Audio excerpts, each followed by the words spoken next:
एक गांव में करोड़ी मल का अनाज का व्यापार था। वह गांव के किसानों से अनाज लेकर महंगे दामों में शहर में बेचता था। मेरे सिवा किसी को अनाज बेचने की सोचना भी मत। मैं ही तुम सबका भला करूंगा। आप तो अन्नदाता हैं सेठ जी, हम गरीब कहाँ जाएंगे। धीरे धीरे सेठ ने सबकी जमीन भी हथिया ली। इस काम में करोड़ी मल की सहायता उनका मुंह लगा नौकर भोंदू करता था, जो कम अक्ल तो था लेकिन गांव के लोगों को अपने मालिक के बल पर बड़ा परेशान किया करता अरे था। भोंदू, तू बचपन में पेड़ से गिर गया था ना, ऐसी चोट लगी कि तेरे बाबा का हार्ट फेल मुझे हो क्या गया। पता मालिक, आपने ही मुझे पाला है। मेरे माँ बाप भगवान सब आप ही हैं। इसीलिए तेरी मूर्खताओं के बाद भी तुझे नहीं निकालता। पर अब सावधान हो जा। अरे मालिक, आपके लिए जान भी दे दूंगा। एक दिन करोड़ी मल भोंदू के साथ सामान लेने शहर गया। क्यों रे भोंदू, शाम हो गई है, हम लोग कहीं रास्ता भटक तो नहीं गए? ये सड़क कहाँ जाती है? सड़क कहीं नहीं जाती। सेठ जी, आपको क्या हो गया है? सड़क पर चढ़कर लोग इधर उधर तो जाते बैल हैं। का बैल ही रहेगा। किसी ऊंचे पेड़ पर चढ़कर देख, ये रास्ता कहाँ जाता है। सेठ की बात सुनकर भोंदू पेड़ पर चढ़ गया। उसे कुछ भी नजर नहीं आया। वह जोर जोर से रोने लगा। अब क्या हुआ? चुपचाप पीछे उतर जा, हम जल्दी ही शहर पहुंच जाएंगे।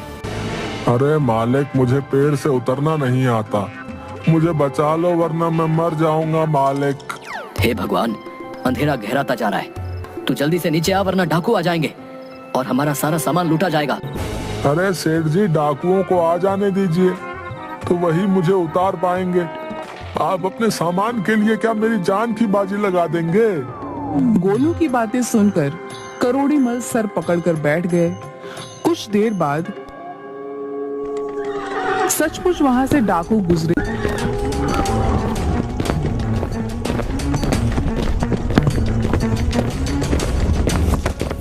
उन्होंने संजीदा राम को पूरी तरह से लूट लिया और भोदू को पेड़ से नीचे उतारकर फेंक दिया। हाय मेरी कमर, मेरी कमर टूट गई। जब उतारना ही था तो धीरे से उतारते।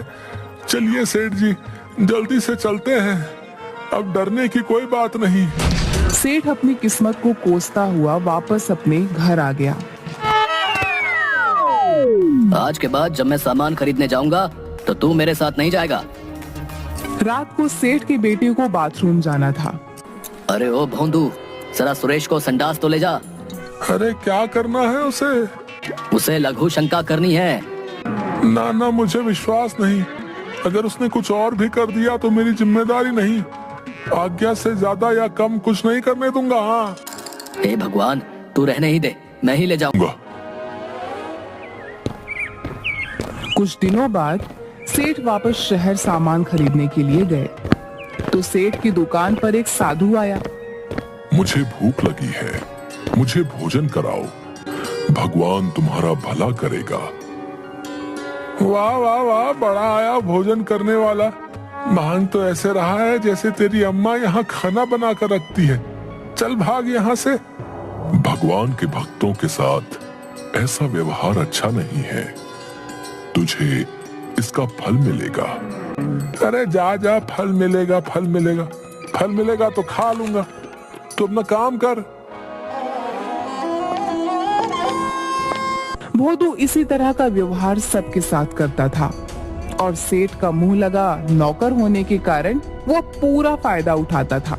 एक दिन करोड़ी मल अपनी जमीनों की लिखा पढ़ी कर रहे थे कि उनका चश्मा गंदा हो गया। उन्होंने भोदू को बुलाया। अरे ओ भोंदू, जरा ये मेरा चश्मा तो साफ कर दे, कुछ भी नजर नहीं आ रहा है। अभी लो मालिक, ऐसा चमका दूंगा कि मुझ पर नाज करोगे। मालिक को खुश करने के लिए कमअक्ल भोदू सोचने लगता है कि क्या किया जाए। तभी उसे पास में रहने वाली घुमरी की आवाज सुनाई देती है।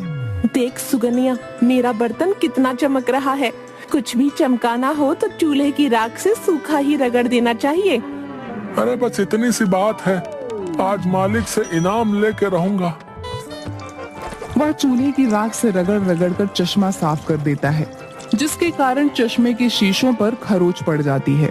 अरे कमबख्त, ये क्या कर दिया मेरे चश्मे का तूने?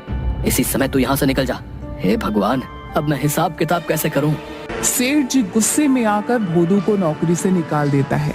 बहुत जगह नौकरी ढूंढता है, लेकिन उसकी नौकरी कहीं भी नहीं लगती। उसके व्यवहार के कारण और कम बुद्धि के कारण कोई भी उसे रखना नहीं चाहता।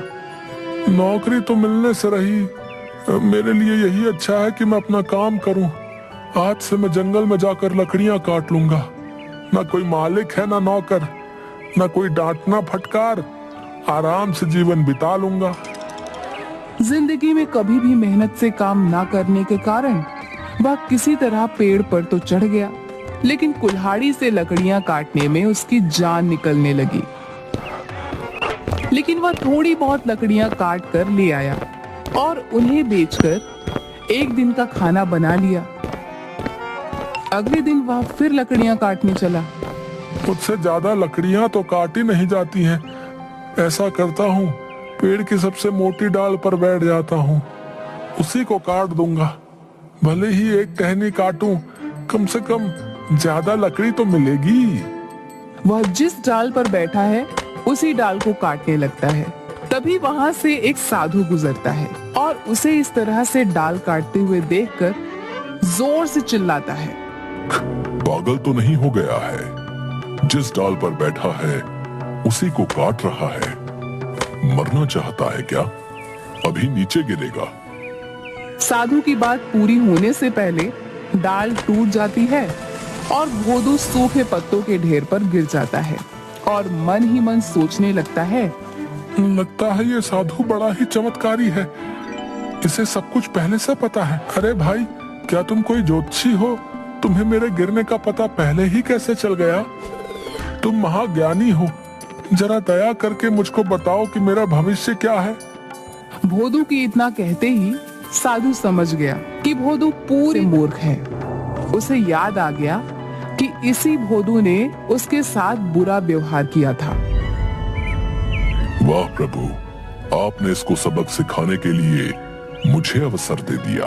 बिल्कुल सही समझे। मुझे वर्तमान भविष्य सभी का ज्ञान है बच्चा। मेरी दिव्य दृष्टि बताती है कि तुम्हारी मौत तुम्हारा पीछा कर रही है। महाराज, ये आप क्या कह रहे हैं? मुझे कोई तो उपाय बताइए। बिना दान के ज्ञान नहीं दे सकता हूँ। तुम मुझे पैसे दो, मैं तुम्हें भविष्य का ज्ञान दूंगा। जेबों में उसे एक आने के सिवा कुछ भी नहीं मिलता। साधु महाराज, मेरे पास सिर्फ यही एक आना है। कृपया इसे स्वीकार करें और मुझे बताएं कि मैं कैसे मौत से अपनी रक्षा कर सकता हूँ। साधु ने मन ही मन हंसते हुए उसके एक आने को अपने जेब में रखा और बोला, ये काला धागा अपने पैर में बांध लो। याद रखना, जब तक ये धागा तुम्हारे पैर में बंधा रहेगा तुम जीवित रहो, और जैसे ही ये धागा टूट गया तुम मर जाओगे। धर्मराज हाथ पकड़कर ले जाएंगे।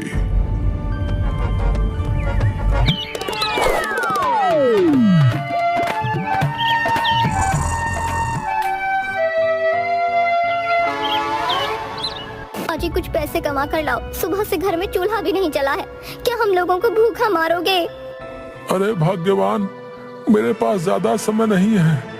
मैं बिस्तर से उठा और मेरे पैर का धागा टूटा तो तू विधवा हो जाएगी।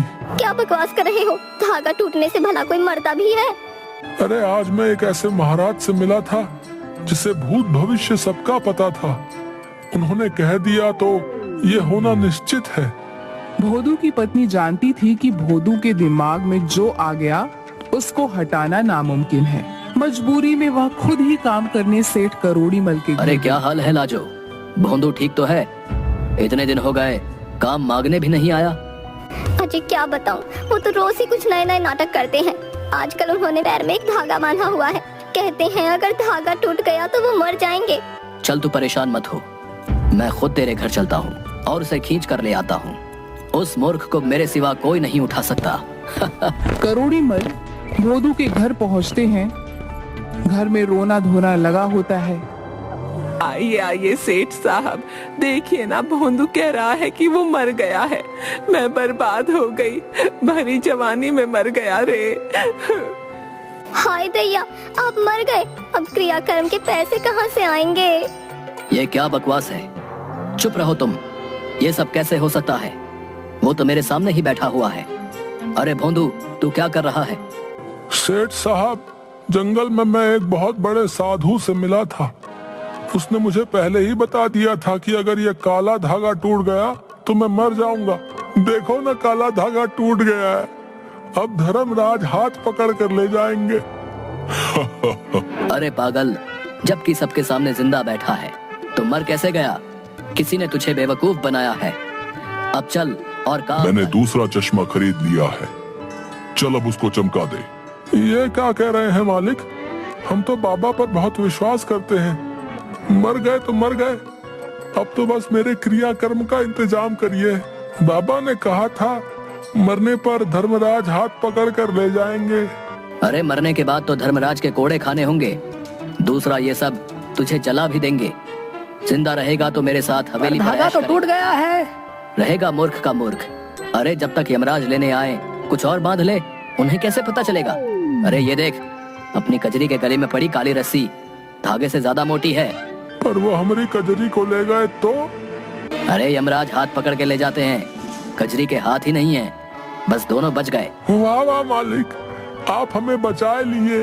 अरे लाजो, आज से ये रस्सी हमारे गले में बांध दे। हम जी जाएंगे और कजरी भी जिंदा रहेगी। लाजो कजरी की रस्सी भोदू के गले में डाल देती है और करोड़ी मल उसकी मूर्खता पर हंसते हुए रस्सी पकड़कर उसे अपने घर ले जाते हैं।